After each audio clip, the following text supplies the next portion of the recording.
What is this metal called? Drip edge.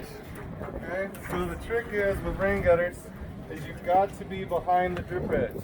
If you hang it here, it will literally, water will run down your face and go behind your rain gutters. So if you're ever at your house and you see water coming behind the rain gutter, it's because it's either not properly installed or your roof is starting to fail. Okay? So the trick of rain gutters is we want to be up in behind that drip edge. So the water goes from the shingle to the drip edge into the rain gutter, down and out of here, right? So like tomorrow what we'll do is we'll hang the rain gutter on the shed. Like I said, screws on 2'6" centers approximately. We'll get those all put in. We'll put just a little bit of slope. It's 1/8 of an inch for every 10 foot.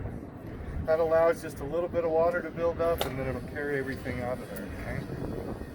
Next step would be we would get our punch, which we'll show you here in a second. We put the punch in here, we would line it up so that it'll land right here, punch the hole, and then we'll start working on building the downspout. Okay?